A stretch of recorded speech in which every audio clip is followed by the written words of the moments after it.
What's up, everybody? My name is Mclinn. I'm shooting this today because I was watching the Sandra Bland police cam dashboard video a few days ago, showing how, and why she was arrested.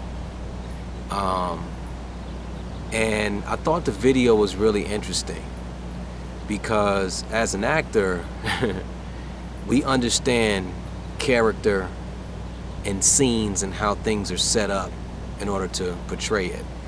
And when I started watching the video, they conveniently showed this officer having a prior traffic stop to Sandra's traffic stop, and he was very warm and very kind and let the person go with a warning, and so it's like they want us to feel like, okay, this guy isn't such a bad guy. And so I kind of had a little side eye just from that part. And then I watched the video, and you see her being pulled over for not using her signal to make a lane change. Okay? I don't know about y'all, but I've done that millions of times and have never been pulled over for it. Maybe I've just been lucky. But it is against, it is a law, a driving law, that you're supposed to signal when making a lane change. So, okay. He pulls her over for that, and he didn't come over with some attitude about, whatever, but, clearly she was agitated and she let it be known. So it definitely escalated really quickly from there. And it's really tragic how fast it unfolded and his aggressive behavior towards her. Although, one could argue that, she initiated the tone of the conversation, but so what? You know what I mean? As a police officer, your job isn't to police people's tones, it's to, protect and serve. So, whatever. So, I saw in my news feed yesterday that the director, Ava DuVernay, said that she believed the dash cam video was doctored, it was edited. So I'm like, wait, hold on. I watched it, I didn't notice anything, right? So they told you where to look, and so I went back and looked again, and I think it was at like the 32nd minute mark or something. You see some cars go by, and then you see this white car in a frame, and in the middle of the frame, the car disappears. And I was flabbergasted that the video had been edited and doctored to look a certain way. And I was just like, wow, like it really weighed on me that transpired. And so what I was doing was I started thinking about a lot of the other people that have been subjected to police misconduct in the last year or so, and I went on the internet, and this is just in the last year. You have Dontre Hamilton was fatally shot 14 times by a police officer in Milwaukee Park. You have Eric Gardner, who was choked out. You have John Crawford out of Ohio, 22, shot and killed by a police officer. You got Michael Brown Jr., we know about that one. Ezell Ford, 25-year-old mentally ill man, was shot 3 times. Dante Parker died in police custody. Tanisha Anderson out of Cleveland died after officers in Cleveland allegedly slammed her head on the pavement while taking her into custody. Akee Gurley out of Brooklyn, New York, he was shot and killed by the police. Tamir Rice, this is November, this is just 2014. Tamir Rice was the little boy that had the toy gun who was shot. Romaine Brisbane in Phoenix was shot and killed by Phoenix police officer who mistook a pill bottle for a weapon. Jeremy Reed, Bridgeton, New Jersey, he was shot and killed by police officers. Tony Robinson out of Madison, Wisconsin. Philip White, Vineland, New Jersey. And the list goes on and on. Eric Harris, Tulsa, Oklahoma. This is in April of 2015. Walter Scott, 2 days later, was the dude that was running from the cop and was shot in the back. Freddie Gray had his spine severed. And yeah, and that's just to name a few. And then now we have Sandra Bland. So I think the biggest message I'm trying to communicate with this video is something that I have grown to accept, and I'm very big on individual responsibility and not leaving it up to the cops to protect and serve or to just do their job as the system says it should. I know the system is not designed for me as a person of color. We didn't create the system, we didn't build the system, we didn't design the system. We don't do the hiring and the firing of the people in positions of power.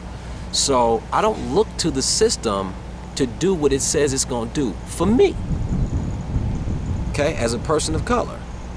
So that's what helps me accept a lot of the things that goes on. I don't think it's right. I don't believe in right and wrong. I just believe in what happens and how you respond to what happens. So I accept that the system is not designed for me. I'm an actor, I work in Hollywood. I accept that the system is not set up for me to be successful. I do this because I love to do it, right? It doesn't mean that you gotta sit idly by and just take it on the chin and be a victim, but at the same time, I understand it's not for me. So I learned the rules of the game so I can play the game effectively according to who the system is actually designed for. So I'm not disappointed when those things happen. I talk to a lot of police officers. They always tell me, you are not going to win a confrontation with a cop, period. So why even try? I accept that. I used to be one that talked sideways to police officers because I was pissed off that I got pulled over and you pulling me over because I'm black and whoop whoop. Sometimes I would get a ticket, sometimes I wouldn't. And then I accepted that the system wasn't for me, and I decided for an objective for myself when encountering police officers. My objective is to go home. Okay? That's my objective. You need to come up with an objective for yourself when you're engaging and encountering police officers. Mine is to go home. I know I'm not going to win a confrontation with a police officer. I might be able to win a discussion, talk to them like they're human beings, even if they don't talk to me like one. But a confrontation, I'm not going to win because they have the gun and they have the authority designated to them by the state that created the system for them. The tax code is created by the rich for them, not for us. Wall Street is created by the rich people and the bankers for their benefit, not for us. So when it doesn't work for us, why are we still so shocked? It's not designed for us. It wasn't created for us. So the flip side is, okay, well then what do we do? I'm not mad at nobody for fighting against the system, you know, boycotting, protesting, rioting if you need to. But I'm like, I'd rather be for something. I'd rather be for my own personal agenda, because I know that my agenda is for the benefit of all. So my agenda is to go home when it comes to police. Period. Get back to my family. Period. That officer could be having a bad day. He could be a racist. He could just not like his life. Ain't no telling what could be going on with that individual. But I'm not going to personalize it and take it personal. even though there's evidence that can prove that it might be personal. I'm not going to. I want to go home.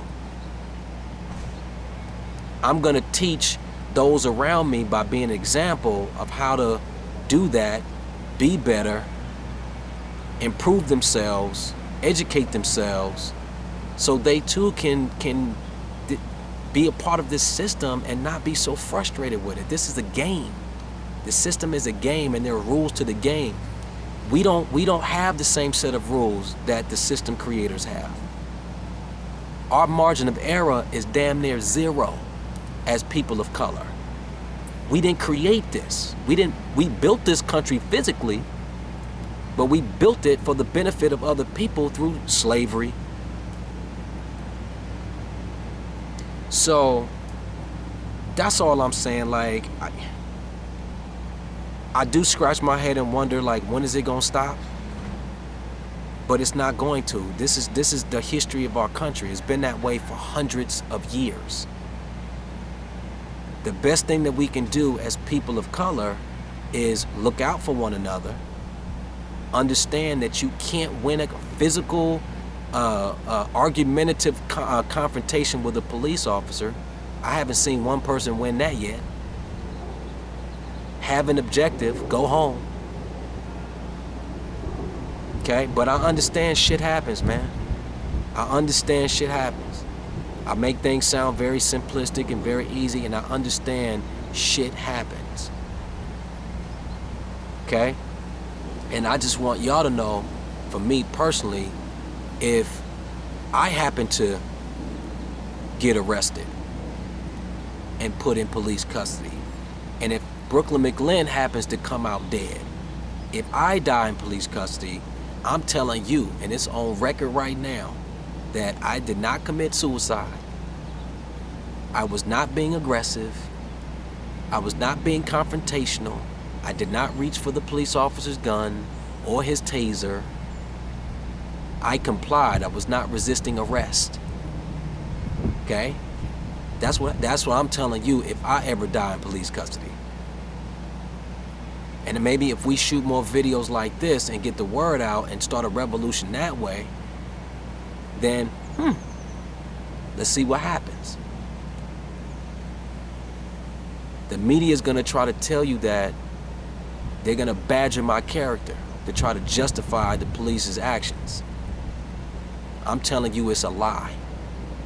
Y'all know me. Y'all know how I get down. That's when it's your responsibility to tell people, nah, Brooklyn wasn't like that. He had too much to live for. He had too much stuff going on to commit suicide in his jail cell, to reach for the cop's gun or his taser, or to be confrontational. Okay? But here's the thing, man. I really need you guys to accept that the system is not for us. So either you have to be for what you want to see, or continue to keep fighting against it, but you can't solve a problem with the same consciousness that created it. Okay? There's a war against terror, there's a war against poverty, there's a war against homelessness. Like, there's so many wars, and they're not solving anything. Because that's not how you rid things of stuff. You have to be for something. Be for something. And then you will see that. And I don't mean to ramble, but this kind of thing gets me going. But I need everybody to either tweet, post, shoot videos about what happened if you died in police custody. Okay, because I agree, this stuff has been going on way too long. But my responsibility to you is to motivate, to inspire, to transform, and also to inform. To inform ourselves about the game that we're playing, the system that we live in.